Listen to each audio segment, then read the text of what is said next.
Hello everyone, आज हम देखने वाले हैं एक और टॉपिक बेल्ट ड्राइव के रिगार्डिंग। अब हम देखेंगे initial tension in the belt कि जो बेल्ट ड्राइव होता है उसमें अगर बेल्ट की इनिशियल टेंशन फाइंड आउट करना हो तो किस तरीके से हम करेंगे। बहुत ही सिंपल है। जस्ट मैं यहाँ पर एक पुली बना रही हूँ, यहाँ पर एक पुली ये, एक पुली ये, ठीक है। ये इनका सेंटर हो गया कुछ इस तरीके से। अब क्या होता है कि कोई एक बेल्ट क्या होगी, इसके ऊपर चढ़ेगी, इसके ऊपर बंधी होगी, जिससे कि क्या होगा, पावर ट्रांसमिट होगा। मान लिया कि ये एक बेल्ट है, ठीक है, ये इसका एक एंड है, इसको मान लिया ए, ये इसका एक एंड है, इसको मान लिया मैंने बी। क्लियर। तो ये वाली जो बेल्ट है वो क्या होगी, इसके ऊपर रैप की होगी इस तरीके से। तो जो इसके दोनों एंड है ए और बी, वो क्या होंगे, इस कंडीशन में जुड़े हुए होंगे, अच्छे से जुड़े हुए होंगे।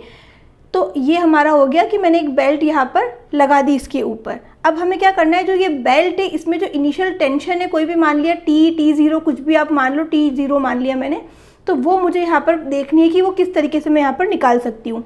तो जो बेल्ट ड्राइव होती है उसमें जो पावर ट्रांसमिशन होता है वो किस वजह से होता है, आपको अच्छे से पता होगा, ड्यू टू फ्रिक्शन। किस वजह से होता है, ड्यू टू फ्रिक्शन यहाँ पर पावर ट्रांसफ़र होता है। तो फ्रिक्शन की वजह से क्या होगा, जब हम ड्राइवर को पावर देंगे तो ड्राइवर क्या करेगा, बेल्ट खींचेगा, आगे ट्रांसफ़र करेगा और इस तरीके से हमारा ड्रिवन यहाँ पर रोटेट करेगा, पावर उसको यहाँ पर मिल जाएगी। क्लियर। लेकिन इनिशियल कंडीशन में क्या होना चाहिए, जो ये बेल्ट है और जो ये पुली है इसके बीच में एक प्रॉपर ग्रिप होती है, फ्रिक्शन ग्रिप, वो मेंटेन होनी चाहिए। यहाँ पे बिल्कुल बेल्ट खिंचा के उसके ऊपर चढ़ी हुई होनी चाहिए। तो इनिशियली क्या होती है, कुछ ना कुछ बेल्ट में टेंशन होती है। हम कब की बात कर रहे हैं, जब हम ड्राइवर को यहाँ पर कोई पावर नहीं दे रहे, कोई यहाँ पर ड्राइवर मूव नहीं कर रहा है। इनिशियल कंडीशन की जस्ट आपका ये सिस्टम है, बेल्ट चढ़ी हुई है, तो बेल्ट क्या होगी, बहुत टाइट होगी, ताकि ये जब मूव करे तो अच्छे से मूव कर पाए। अगर बहुत ढीली बेल्ट आप लगा दोगे तो क्या होगा, बेल्ट उतर जाएगी, बेल्ट की वजह से पावर ट्रांसमिट नहीं हो पाएगी। आई होप समझ में आ रही है बात।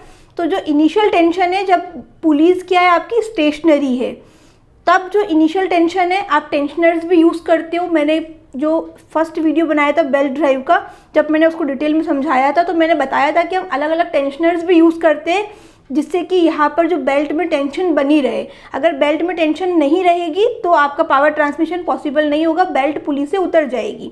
क्लियर। तो जो इनिशियल टेंशन है जो बेल्ट में है उसको हमने बोला है T0, इसी को हम बोलेंगे इनिशियल टेंशन। आ गई बात समझ में। तो ये होता है आपका इनिशियल टेंशन। अब जब आप ड्राइवर को रोटेट करवाते हो, सपोज करो कि मैंने ड्राइवर को रोटेट करवाया, अब ड्राइवर को रोटेट करवाने के बाद क्या होगा, बेल्ट यहाँ से खींचेगी और इस तरफ से डिलीवर होगी। क्लियर। तो जहाँ से खींचेगी वहाँ पर टेंशन क्या होती है, T1, और जहाँ से डिलीवर होती है वहाँ पे बेल्ट लूज़ होती है, तो उसको मान लिया मैंने T2। और ये हम अच्छे से बहुत बार देख चुके हैं कि T1 की वैल्यू क्या होती है, ज़्यादा होती है, एंड T2 की वैल्यू कम होती है। तो ये हमें पता है। मैं यहाँ पर और लिख देती हूँ, T1 is greater than T2।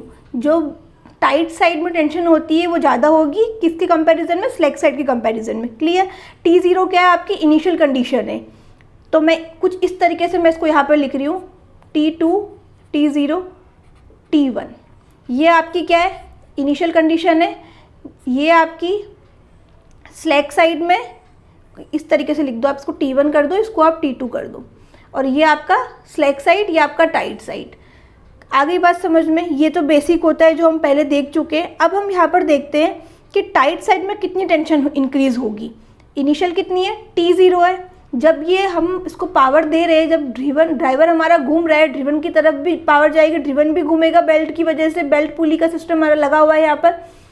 तो होगा क्या, जो टाइट साइड में टेंशन कितनी इंक्रीज हो रही है वो हम यहाँ पर देख सकते हैं। तो मैं यहाँ पर यही चीज़ लिख रही हूँ, increase of tension in tight side. मैं यहाँ पर क्या लिखने वाली हूँ, increase of tension in tight side. कितना होगा, टाइट साइड की बात करें T1, और इनिशियली कितनी थी, T0। तो इन दोनों का अगर मैं डिफरेंस ले लूँ तो मेरे पास निकल के आ जाएगा। तो सेम चीज़ मैंने करी है, T1 माइनस T0। T1 ज़्यादा है, T0 कम है, ज़्यादा में से कम को माइनस करना है।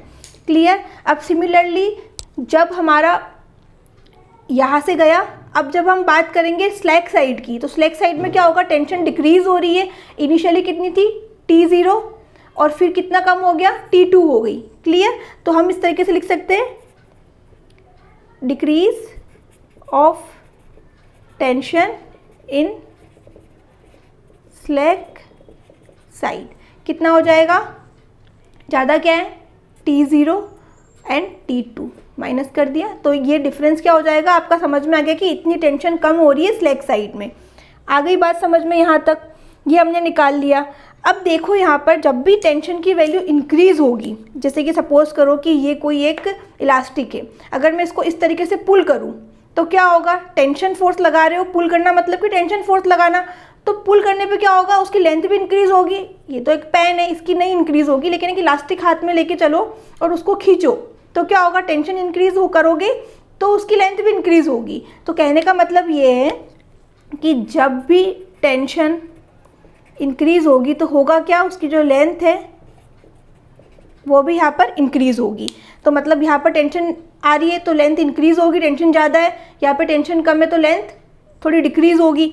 इस तरह का कॉन्सेप्ट कुछ समझ पा रहे हो? तो मैं कहना क्या चाह रही हूँ यहाँ पर, देखो अब उस किस रेट से हो रही है वो हमें नहीं पता, पर हमें पता है कि हो रही है इस तरीके से। तो मैंने एक अल्फ़ा एक कॉफिशिएंट एज्यूम कर लिया, ठीक है, एक अल्फ़ा एक कॉफिशिएंट एज्यूम कर लिया। ये क्या है, coefficient of change of belt length, आप इसको इस तरीके से मान लो, coefficient of change of belt length या चेंज इन बेल्ट लेंथ। कब, जब आप फोर्स अप्लाई कर रहे हो, यहाँ पे फोर्स कौन सा है आपका, टेंशन, T1 T2 T सब क्या है यहाँ पे टेंशन है। तो जब आप फोर्स अप्लाई कर रहे हो पर यूनिट फोर्स पे कितना आपका बेल्ट की लेंथ में चेंज हो रहा है, तो मैं इसको इस तरीके से लिख सकती हूँ, पर यूनिट लेंथ, ठीक है। ये कोई एक कॉफिशिएंट मैंने मान लिया क्योंकि मुझे नहीं पता कि कितना कम हो रहा है कितना ज़्यादा हो रहा है, तो मैंने एक कॉफिशिएंट यहाँ पर मान लिया। तो अब हम क्या निकाल सकते हैं, increase in the length of the belt in tight side, क्योंकि टाइट साइड में क्या हो रहा है, बेल्ट की लेंथ इंक्रीज हो रही है, तो मैं इजीली यहाँ पर निकाल सकती हूँ। तो किस तरीके से निकलेंगे, increase in the belt length, कब की बात कर रही हूँ मैं, टाइट साइड की, ठीक है। टाइट साइड में क्या हो रहा है, बेल्ट की लेंथ इंक्रीज हो रही है, तो बेल्ट की लेंथ कितनी है टाइट साइड में, यहाँ पे देखो, यहाँ पे T1 माइनस T0, तो T1 माइनस T0, और कितनी हो रही है, किस रेट से हो रही है, अल्फ़ा, जो हमने मान लिया। यहाँ पर हम बात कर रहे थे टेंशन की, यहाँ पर हम बात कर रहे हैं लेंथ की, कंफ्यूज मत होना। अगर सिर्फ टेंशन की बात करोगे तो यहाँ पे कोई कोफिशिएंट लगाने की ज़रूरत नहीं है, लेकिन अगर लेंथ की बात कर रहे हैं इसलिए मैंने यहाँ पे अल्फ़ा लगाया है, क्लियर। अब सिमिलरली स्लैक साइड में क्या हो रहा है, डिक्रीमेंट हो रहा है, क्योंकि टेंशन की वैल्यू कम हो रही है तो लेंथ भी क्या होगी, डिक्रीज होगी। तो इस तरीके से लिख सकते हो, decrease in the length of belt, कब की बात कर रहे हैं हम, स्लैक साइड की, वो कितना हो जाएगा, T0 minus T2 and coefficient क्या आ जाएगा, अल्फ़ा मल्टीप्लाई में आ जाएगा, क्लियर। बात समझ में आ गई, ये कंडीशन बन रही है।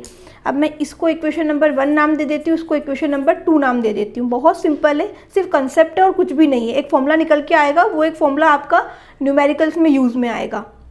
कोई बहुत बड़ा क्वेश्चन इस पर फॉर्म नहीं होने वाला है, लेकिन कॉन्सेप्ट पता होना चाहिए कि किस तरीके से निकल के आया है, क्लियर। अब यहाँ पर मैं एक एज्यूम कर रही हूँ, मैं यहाँ पर लिख रही हूँ एज्यूमिंग, क्या एज्यूम कर रही हूँ कि जो ये बेल्ट है, इसका जो मटेरियल है या जो बेल्ट है, ये परफेक्टली इलास्टिक है, ठीक है।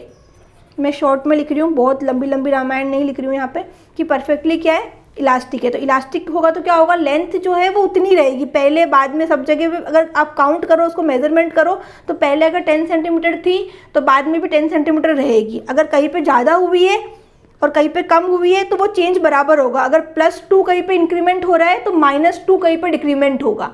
आ गई बात समझ में। तो यहाँ पर मैंने क्या मान लिया, जो मेरी बेल्ट है, मटेरियल, जो बेल्ट का मटेरियल है वो क्या है, परफेक्टली इलास्टिक है।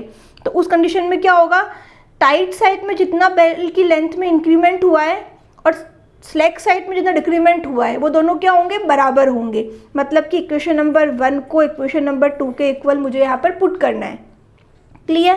अब क्या कंडीशन बन के आएगी जब मैं 1 और 2 को पुट करूँगी, तो T1 minus T0 coefficient multiply में कर रखा है alpha is equal to T0 minus T2 and ये अल्फ़ा ऐसा का ऐसे ही, अल्फ़ा से अल्फ़ा आप मान लो कैंसिल आउट हो गया। तो क्या कंडीशन बन रही है, T1 minus T0 is equal to T0 minus T2। इसको फर्दर अगर आप सिंप्लीफाई करते हो तो क्या कंडीशन बनेगी, T1, ये T2 को इधर लेके जाओ तो प्लस में आ जाएगा, T2 is equal to T0 एक ऑलरेडी है, इधर का T0 भी उधर जाएगा तो कितना बनेगा 2T0। कंडीशन समझ में आ गई। अब इसको फर्दर सॉल्व करोगे तो क्या बनेगा, T0 निकाल सकते हो, T1 प्लस T2 अपॉन में 2। तो ये इनिशियल टेंशन की वैल्यू क्या होगी, जो टाइट साइड में टेंशन है और जो स्लैक साइड में टेंशन है उन दोनों का सम डिवाइडेड बाई 2, ये हो गया आपका T0। तो ये फॉर्मूला आपका न्यूमेरिकल्स में काम आएगा। और इन जनरल एक छोटा क्वेश्चन फॉर्म हो सकता है कि initial tension of in the belt किस तरीके से निकालोगे, या कुछ भी किसी भी तरीके से आपसे पूछ लिया तो आपको यही करना है। क्लियर। अब यहाँ पर जो हमने ये फॉर्मूला निकाला, जिसको मैंने इक्वेशन नंबर 3 दे दिया है अभी, ये तब की बात है जब आप इस बेल्ट ड्राइव में मान के चल रहे हो कि सेंट्रीफ्यूगल टेंशन एक्ट नहीं कर रहा है। लेकिन जब न्यूमेरिकल में सेंट्रीफ्यूगल टेंशन दिया हो या कॉन्सेप्ट लेके चलना हो सेंट्रीफ्यूगल टेंशन का, तो क्या सिखाया था, जस्ट टीसी को ऐड कर लेना है। टीसी मतलब कि सेंट्रीफ्यूगल टेंशन, उसको ऐड कर लेना है। तो T1 में भी ऐड होगा, T2 में भी ऐड होगा। तो कंडीशन क्या बन जाएगी, तो फाइनली T0 मेरे पास निकल के आएगा T1 प्लस T2, एक T0 एक TC आएगी T1 के साथ में, एक TC आएगी T2 के साथ में। तो मैं इस तरीके से लिख रही हूँ 2TC अपॉन में 2। ये मेरा एक फॉर्मूला है जब मैं सेंट्रीफ्यूगल टेंशन को लेकर चल रही हूँ।